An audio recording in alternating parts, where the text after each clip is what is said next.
ప్రియమైన వారలారా, ప్రభువైన యేసుక్రీస్తు నామంలో ఈ యొక్క ఉదయకాల సమయాన మీ అందరికీ నా హృదయపూర్వక వందనాలు తెలుపుకుంటున్నాను. ఈ రోజంతా కూడా మీరు చేసే అన్ని విషయాల్లో దేవుని హస్తము మీకు తోడయుండి మీకు జయాన్ని కలుగుజేయునుగాక. ప్రియులారా, 1 యోహాను 4:4 సెలవిస్తుంది, లోకములో ఉన్నవాని కంటే మీలో ఉన్నవాడు గొప్పవాడు అనేటువంటి మాటను మనం చూస్తున్నామండి.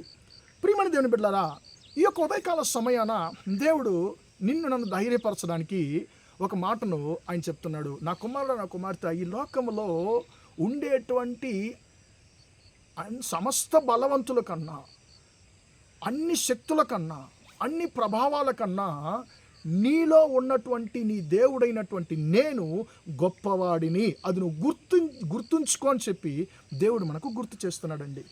ప్రియులారా, ఇది చాలాసార్లు మనము మర్చిపోయినప్పుడు మాత్రమే మనకు చిన్న చిన్న సమస్యలు కూడా మనకు చాలా పెద్దగా కనిపిస్తాయండి.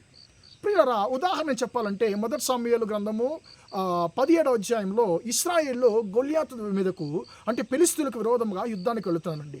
అప్పుడు ఫిలిష్తీయుల యొక్క వీరుడైనటువంటి యుద్ధశూరుడైన గొల్యాతు వచ్చి ఇశ్రాయేలుతో సవాలు చేస్తున్నాడు. మీలో ఒకరిని మీరు ఎన్నుకోండి, అతడు నన్ను జయిస్తే మేము మీకు బానిసలుగా ఉంటాము, నేను అతను జయిస్తే మీరందరూ మాకు బానిసలుగా ఉండాలని చెప్పి, ప్రియులారా, ఆ యొక్క గొల్యాతు ఇశ్రాయేలును వాడు భయపెడుతూ ఉన్నాడండి. ఆ ఇశ్రాయేలు తిరస్కరించాడు, దేవుని యొక్క సైన్యాన్ని అతడు తిరస్కరించాడు, అతడు నిందించాడని చెప్పి తమిళ బైబిల్లో ఉందండి. నిందన చేశాడు, హేళన చేశాడని తమిళ బైబిల్లో ఉంది. ప్రియులారా, ఇలాగా ఎన్ని రోజులు చేశారంటే దాదాపు 1 రోజు 2 రోజులు కాదండి. 1 సమూయేలు 17వ అధ్యాయం 16వ వచనం చెప్తుంది, దాదాపు 40 రోజులు ఉదయకాలము సాయంకాలము ఇశ్రాయేలును అతడు భయపెడుతూ ఉన్నాడండి. ప్రియులారా, ఆ యొక్క ఇశ్రాయేలు ఆ యొక్క గొలియాతు యొక్క మాటలను విని అతను చూసి వానికి ముందుగా గడగడలాడారు, వణికిపోయారు, భయపడ్డారు. ప్రియులారా, కారణం ఏంటి? తనలో ఉన్నటువంటి దేవుడు ఆ యొక్క గొలియాతు కన్నా గొప్ప దేవుడు అనేటువంటి దాన్ని మర్చిపోయారండి. ఐగుప్తు దేశంలో తమ యొక్క పితరులకు దేవుడు చేసినటువంటి బలమైన క్రియను మర్చిపోయారు. తమ యొక్క ప్రభావము చేత ఎర్ర సముద్రాన్ని బద్దలుగా చీల్చినటువంటి దేవుడు యొక్క ప్రభావాన్ని వారు మర్చిపోయారు. మన్నాను, ఆకాశం నుంచి మన్నాను కురిపించినటువంటి దేవుడును, పిల్లల బండ నుండి నీరిచ్చినటువంటి దేవుడిని యొక్క ప్రభావాలను మర్చిపోయారు. కాబట్టి కేవలం ఒక మనిషి అయినటువంటి మన్నైనటువంటి గొలియాతును చూసి వారు భయపడుతున్నారండి. ఈ రోజుల్లో మనం కూడా చిన్నదానికి పెద్దదానికి మనం భయపడడానికి కారణం ఏంటంటే, మనలో ఉండేటువంటి దేవుని యొక్క ప్రభావాన్ని, ఆయన యొక్క బలాన్ని మనం మర్చిపోతున్నాం. కాబట్టి మనలో అన్ని విషయాలకు మనకు భయం కలుగుతూ ఉందండి. ఇప్పుడు యుద్ధం చేయడానికి వారు ఆలోచిస్తున్నారు, కానీ గొలియాతును చూసి భయపడుతున్నారు. 40 రోజులు వారు ఏం చెయ్యాలని చెప్పి వారికి తోచడం లేదండి. దావీదు వచ్చాడు, తన యొక్క సహోదరులు యుద్ధంలో ఆ యొక్క యుద్ధ సైన్యంలో ఉన్నటువంటి తన యొక్క సహోదరులను చూడడానికి, వారి యొక్క క్షేమాన్ని తెలుసుకోవడానికి దావీదు తన తండ్రి ద్వారా పంపబడ్డాడు. ప్రియులారా, మిగిలిన వారు గొలియాతు మాటలు విని భయపడ్డారు, కానీ దావీదు గొలియాతు మాటలు విని భయపడలేదు. అతనుకు కోపం వచ్చిందండి. అతను అంటున్నాడు, జీవము గల దేవుని యొక్క సైన్యాన్ని తిరస్కరించడానికి సున్నతి లేని ఫిలిష్తీయుడు ఏమాత్రం అని చెప్పి అంటున్నాడండి.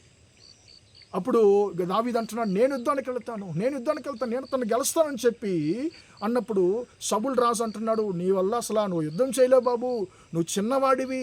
అతడు తన చిన్న ప్రాయం నుంచి యుద్ధాభ్యాసము చేసినటువంటి వాడు, నువ్వేం చేయలేవు, గెలవలేవని చెప్పి అంటున్నాడు. కానీ ప్రియులారా, దావీదుకు ఒక్క విషయం మాత్రం తెలుసు, ఆ గొలియాతు అందరికన్నా గొప్పవాడుగా ఉండవచ్చు, కానీ ఆ గొలియాతు కన్నా నాలో ఉన్నటువంటి నా దేవుడు వివరించలేనంత గొప్పవాడు, సర్వశక్తిమంతుడు అనేటువంటి దాన్ని దావీదు గుర్తించాడు. ప్రియులరా, యుద్ధానికి ఆయన కత్తులు, ప్రియులరా, బల్యాలు ఏం తీసుకెళ్ళలేదు, దేవుని యొక్క నామము చేతనే గొలియాతు మీద యుద్ధానికి వెళ్ళాడు.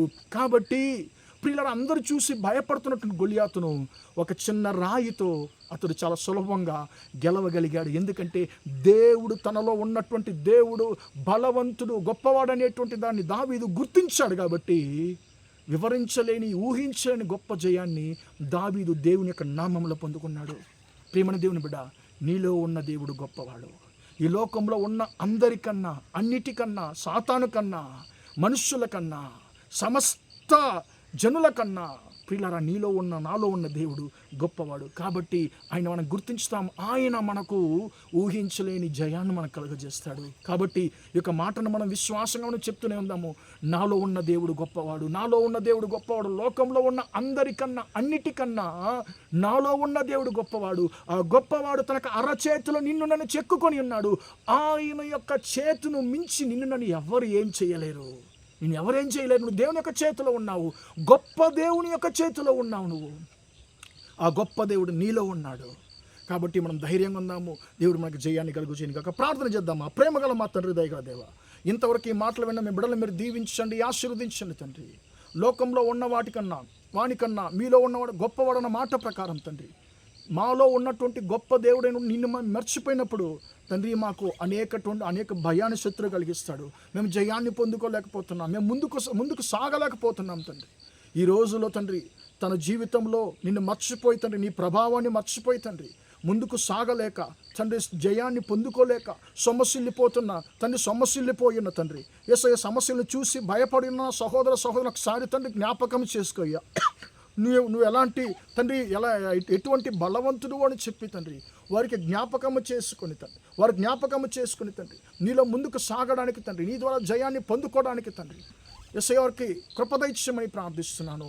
వారికి భయాన్ని తండ్రి వారిని లేపమని ప్రార్థిస్తున్నాను. సమస్యల నుంచి విడిపించమని ప్రార్థిస్తున్నాను తండ్రి. వారు ఊహించలేని గొప్ప జయాన్ని వారికి కలుగజేయమని తండ్రి, ఈరోజంతా మా సహోదరులు చేసే అన్ని విషయాల్లో మీ హస్తం వరకు తోడండి, జయాన్ని కలుగజేయమని యేసు నామములో ప్రార్థిస్తున్నాను తండ్రి. ఆమేన్, ఆమేన్. ప్రియులారా, దేవుడు మిమ్మల్ని దీవించి ఆశీర్వదించును గాక. Praise the lord.